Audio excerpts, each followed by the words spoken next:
I want to preach from the font but not get tripped by it. So here we are at the font. How many of you were baptized as infants? Anybody older than that? A few of you. Okay. So like Cheryl, I don't remember anything of my baptism. There are stories in the family. I came out a very chubby baby. Pictures of me at that stage looked like a Shar-Pei.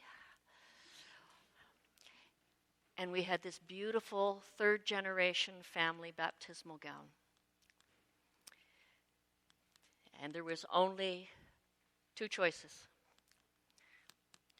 Go in 10 days to the June baptism at Melrose in Hamilton, when I would fit in the gown, or risk waiting till the last Sunday of September, which was the next scheduled baptism, and have me burst out of that treasured family heirloom. So I could not find any pictures of my baptism. I was digging through boxes yesterday of Mom's pictures. I found one of each of my older brothers and my sister.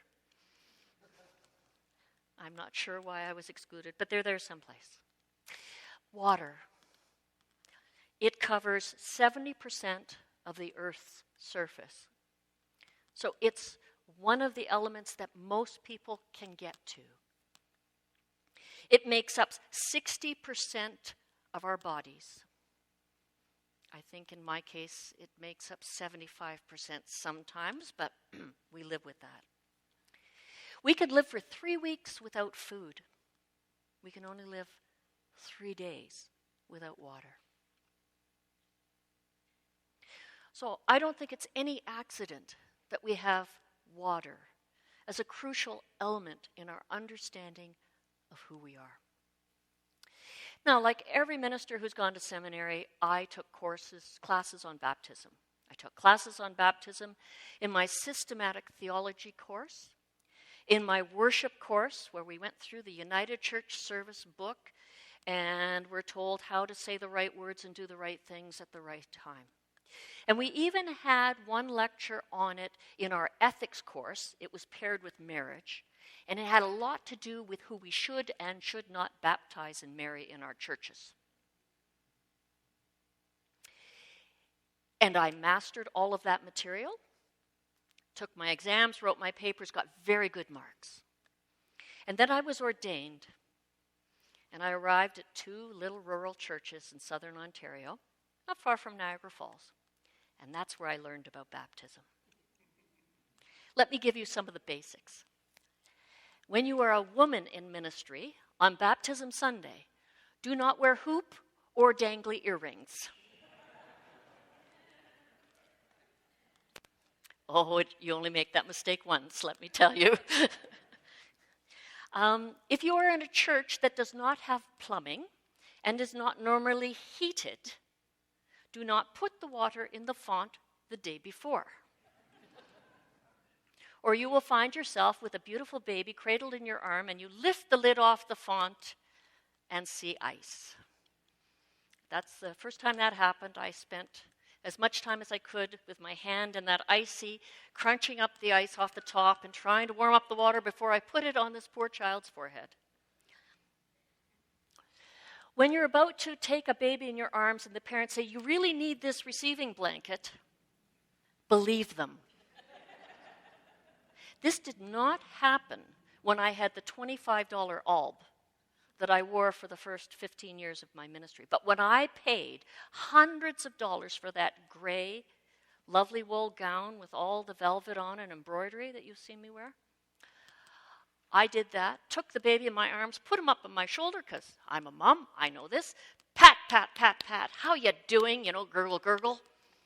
And when I turned around to the congregation like this, I had spit up running down the back of my gown and a horrific dry cleaning bill. The last thing I learned that I carried with me throughout my career, because if you live in the country, one of the places you shop for dress-up clothes for your kids is the Sears catalog. And for 30 years at least, Sears stores and the catalog stores carried this one-piece white sateen tuxedo with a little red bow tie. It was cute as all get out. The first time a little baby boy appeared for baptism in this outfit, you couldn't help but say, "Oh, what isn't that sweet? It's so nice." And then you get handed this child. It was like a greased piglet. That sateen just rolled straight off my gown. One time, this was not the first time, but one time later, when a baby arrived, and it was a wiggler, I ended up taking a whole handful of that outfit and just holding on to him that way, with this knot of fabric in my hand. Well, those are the practicalities of what I learned about baptism. Not a word of any of that was spoken of in seminary. But I did experience, I think, so much of what happened with Jesus at his baptism. Or at least what we're told happened at his baptism. Time and time again. Holding babies, or kneeling youth or adults, or as I said in first word, a 99-year-old in a hospital bed. Each time we hear, this person is God's beloved. Everyone is God's beloved, created, formed out of love. And to all of us comes the Spirit of God. A Spirit that equips us. That means we can go out and do things. We have courage. We're never going to be alone. Our life is full of possibilities. That's what the baptismal candle, is all about.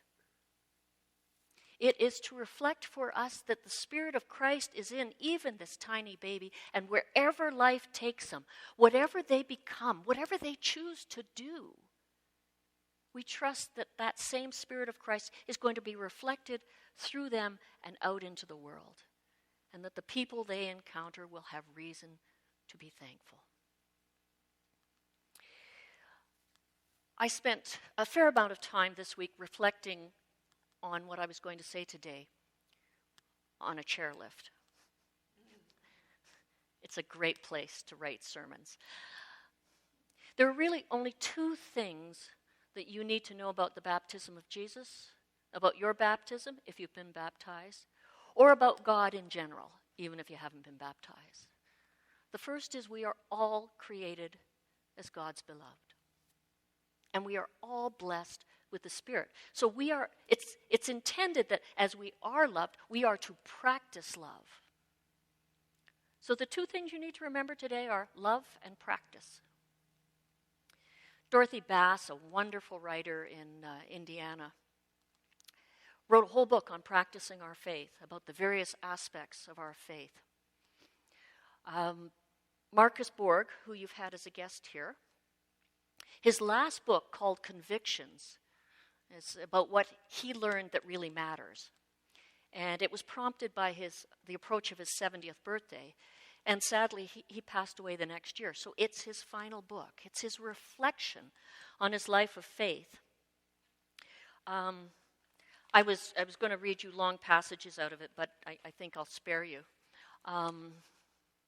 Because that would be being what I'm going to tell you not to be. He says that being a Christian isn't primarily about having the correct theology, by getting our beliefs right. It's about deepening our relationship with God, as known especially in Jesus. And this word belief has gotten the church in trouble, a lot of trouble over the years. Believing really started with the 4th century, when Constantine, the emperor of the Roman Empire, converted to Christianity and declared that the whole empire would be Christian.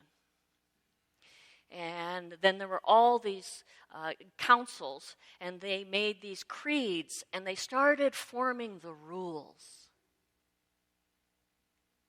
And the font stopped being so much the place that represents God's love, and it became a place that represented the control of the church over God's love. And what Borg says in his book is that it's not so much about believing that makes us Christians. It is about beloving. How is it we embody this love of God for us, this being chosen and precious? How do we embody that in our lives? How does it shape and change us? And we've lived with this remnant of imperial theology throughout all the generations, and certainly up until my time in ministry. For the Romans, baptism became like citizenship. It became the mark that you were an insider and everybody else was an outsider. And that was important to them. And I face questions. Why are we allowing that child to be baptized? Why are we allowing that family or permitting them to have their child baptized in our church? And we come up with a host of reasons to exclude people. The worst I saw, or I encountered, was a church not far from my first church, and very close to the United Church retirement home for ministers, Albright Gardens. This minister had more than 15 pages in a booklet of regulations related to baptism. My great uncle had retired to Albright Gardens, and he happened to attend this church. And we would often have tea together and talk, and because it wasn't far from me and I could go visit Uncle Tom. And so he told me, he said, here's what's happening in the church right now.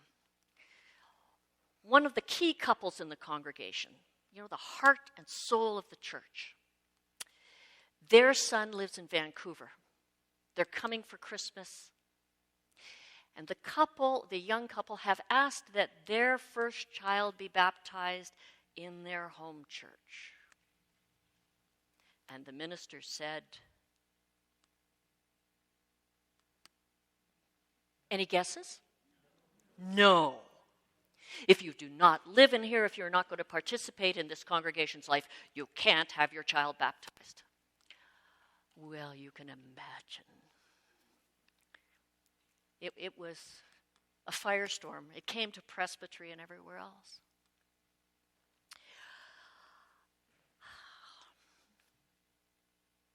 Is it for us? Is it for us to say that someone does not deserve God's love?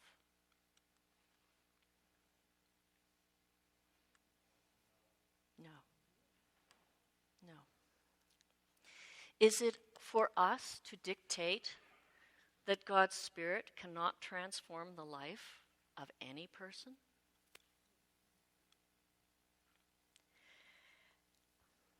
So, just as Marcus Borg has suggested that we stop talking about believing and talk more about loving, there are others of his ilk in the Jesus Seminar who say we should actually start talking about faithing. That we are to be not believers, but faithers. Not people who've got knowledge and rules, but people who are about living this transformative love in the world. We need to embody what our baptism signifies. And we need to make our lives worthy of God's love.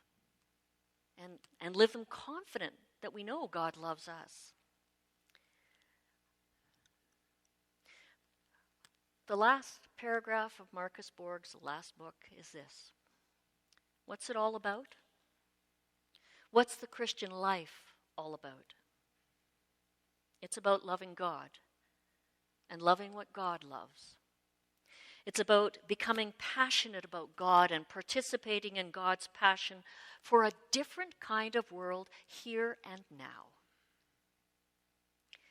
And the future, including what is beyond our lives, well, we leave that up to God.